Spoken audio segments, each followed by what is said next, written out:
लोकसभा के सदस्य बनना चाहते हैं अगर आप, तो आपकी आयु होनी चाहिए 25 वर्ष। और आपका एमपी होने के लिए, जो एमपी होते हैं,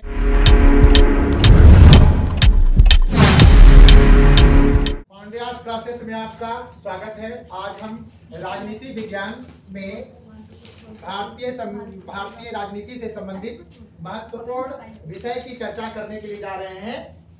भारतीय राजनीति में संसद का बहुत बड़ा महत्व है।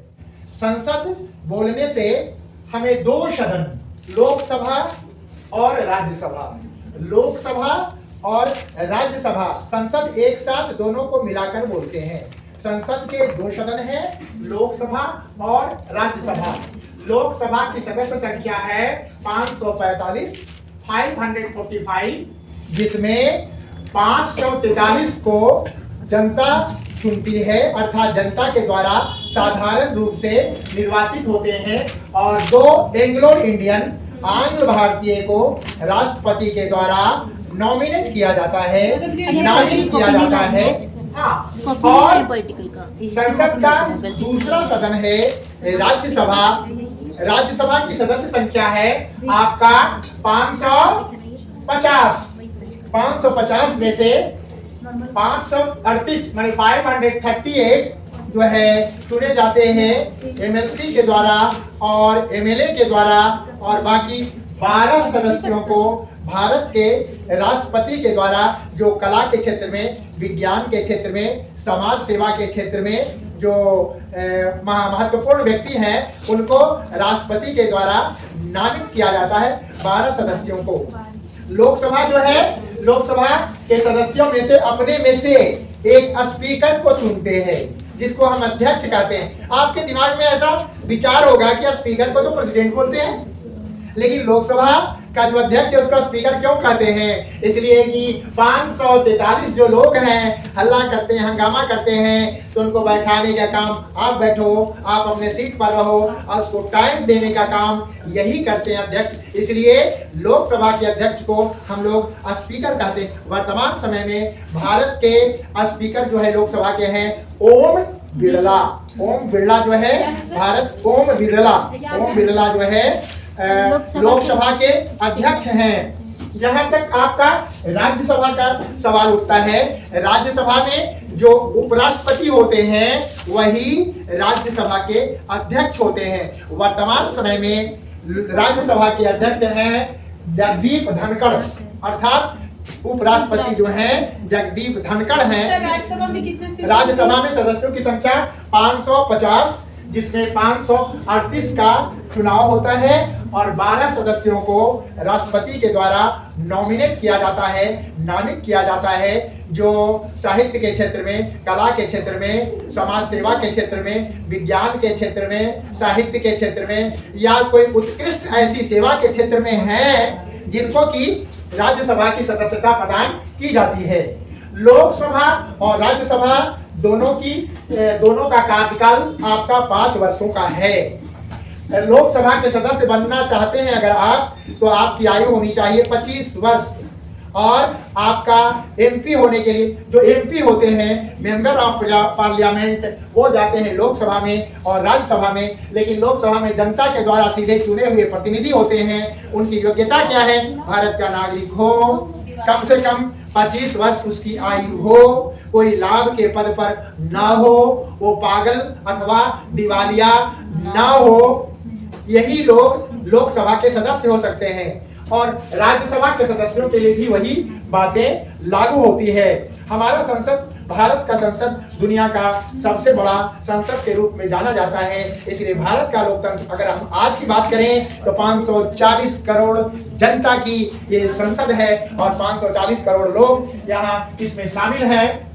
संसद के सदस्य में से अगर आप कहें कि संसद के सदस्य, लोकसभा में जितने भी 545 जो सदस्य चुने जाते हैं, उन्हीं सदस्यों में से एक प्रधानमंत्री, अर्थात जब संसदीय दल की बैठक होती है तो संसदीय दल की बैठक में प्रत्येक दल, जिस दल का मुखिया, जिस दल जो दल को सरकार बनाने का मौका मिलता है, जिस दल में 2 तिहाई बहुमत का मतलब क्या हुआ? आउट ऑफ 545 272 272 जो है बहुमत का आंकड़ा है। 272 जो है लोकसभा में बहुमत का आंकड़ा है। इसका मतलब यह हुआ कि लोकसभा में जिस दल को 272 सदस्य जिस दल में हैं, इस दल के जीत करके आए, उसका जो मुखिया हो। अविश्वास का प्रस्ताव क्या होता है? अविश्वास का प्रस्ताव का मतलब प्रधानमंत्री के साथ हमेशा 272 लोग होने चाहिए। अगर एक भी कम होगा, इसका मतलब प्रधानमंत्री को सदन में बहुमत नहीं है। अगर किसी दल को ऐसा लगता है, जैसे तब बीजेपी की सरकार थी, उसमें 300 कुछ आंकड़ा था, तब तो आप प्रधानमंत्री को नहीं हटा सकते थे। लेकिन आज कई दलों को मिलाकर संसद बना है। माने जो प्रधानमंत्री नरेंद्र मोदी बने हैं उसमें कई दल है। जनता दल यूनाइटेड है, आपका आंध्रा का चंद्रबाबू नायडू की पार्टी है ना, नीतीश कुमार की पार्टी बिहार की पार्टी है। इसमें से अगर 2-4 लोग भी अगर फूट जाते हैं और विपक्ष को ऐसा लगता है अगर कि अब प्रधानमंत्री के पास 272 का आंकड़ा नहीं है, तो उस परिस्थिति में लोकसभा के पटल पर माने लोकसभा में कोई भी व्यक्ति उठ करके कह सकते हैं कि प्रधानमंत्री के पास विश्वास नहीं है। उस पर मत विभाजन होता है और वोटिंग होता है, और अगर प्रधानमंत्री के पास 272 का आंकड़ा नहीं है तो प्रधानमंत्री गिर जाते हैं और लोकसभा भंग हो जाती है। क्योंकि प्रधानमंत्री जैसे ही गिरते हैं वैसे लोकसभा भंग हो जाती है। अविश्वास प्रस्ताव कौन पारित? अविश्वास प्रस्ताव विपक्ष का कोई भी व्यक्ति ला सकता है। कोई भी? हाँ, कोई भी व्यक्ति लोकसभा का। हाँ, नहीं, मंत्रिमंडल क्यों? तो अपना है ना, अपने लोग हैं मंत्रिमंडल में, तो अपने लोग हैं। विपक्ष लाता है। मंत्रिमंडल क्यों चाहेगा मेरा मंत्री गिर जाए? अमित शाह क्यों चाहेंगे मेरा प्रधानमंत्री गिर जाए? तो विपक्ष का काम है। विपक्ष चाहता है कि प्रधानमंत्री को हटाएं और सत्ता पक्ष चाहती है कि हमारी एकजुटता बनी रहे।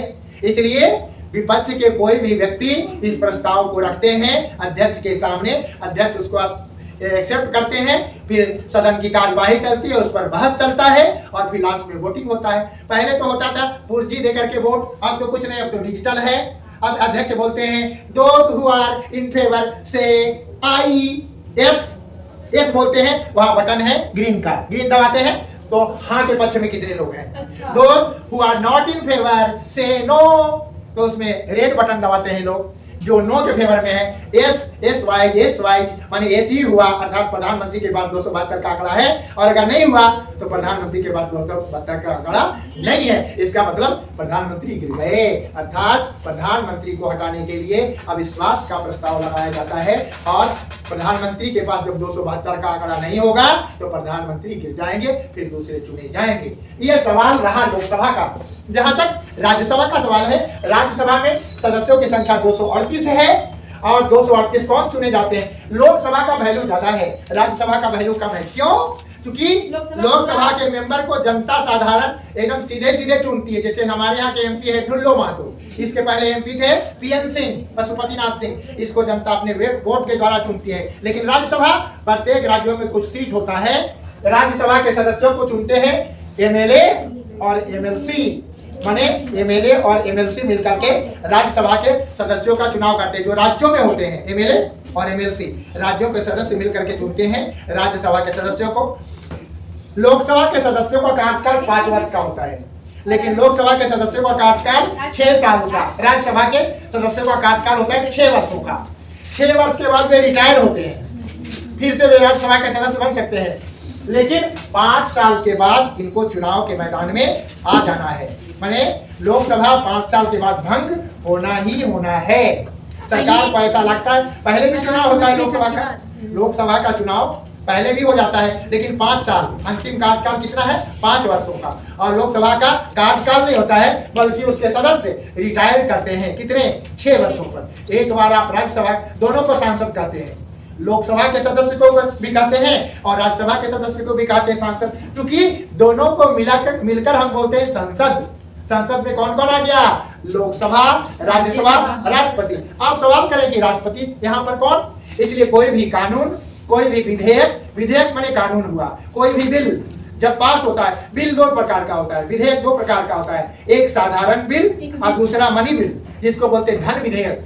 धन निकालने से संबंधित, धन खर्च करने से संबंधित जो बिल होता है उसको बोलते हैं धन विधेयक। वो जब कभी प्रपोज होगा, जब भी प्रस्तावित होगा तो लोकसभा में होगा। लेकिन सामान्य बिल आइदर लोकसभा और राज्यसभा कहीं भी। अर्थात वित्त के मामले